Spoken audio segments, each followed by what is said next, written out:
The commission for designing an identity and ultimately a logo and a word mark for Art Design Chicago, just in the same way that the overall initiative is telling a story about the history of Chicago art and design, I felt very strongly that the identity should also play that role, and it should have a backstory and it should have references built into it that people might ask about and gradually discover as the whole initiative plays itself out. One thing I love about the Newbury Library is that they have this incredible collection of type specimens, and Chicago itself was a major center in the late 19th century, early 20th century for type design and also for the manufacture of type, metal type at that point. Yeah, so for me, the logical place to start, I was looking for something bold and geometric and sharp, and this set me off on a certain track, even just pulling out a small pamphlet like this. Some modern Ludlow typefaces, Stygian black, and then we start to look further into search for Stygian black in their collection, and you start to find beautiful type specimens, promotional material that they printed to seduce printing companies to buy their metal type. And Stygian black led me on to another Ludlow typeface, ultramodern, and this was really starting to get into the certain direction I was looking for, something really heavy, geometric, but with enough idiosyncrasies and oddness to make it feel Chicago as opposed to perhaps New York in some of the more smoother Art Deco geometric forms you might find from type at the time.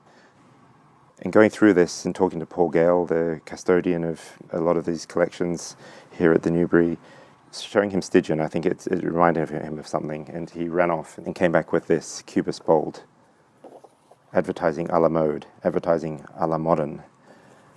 And this was just perfect. This was exactly what we were looking for.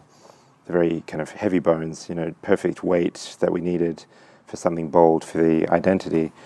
And I really started thinking a lot about stencils, which was yet another commodity that Chicago manufactured. It was a center of stencil production. And stencils kind of communicated perfectly what we were talking about a lot with the people at the Terra in terms of a stencil means urgency, pragmatism. There's no time for fancy sign writing. We just need to stencil it in, stamp it, send it out. It's why military materials are always stenciled. There's no time for messing around. And that kind of communicated in a subtle way this Chicago roughness and bluntness of we just got to roll up our sleeves and get something done. That kind of spirit in Chicago has been applied in experimental as well as practical ways.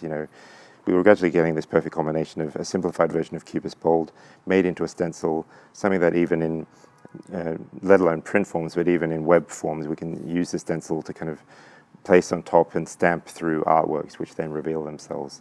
So in that process, it started even adding to a kind of kinetic, moving quality. The idea that Chicago is always moving. We're dealing with a certain time frame, but things keep moving.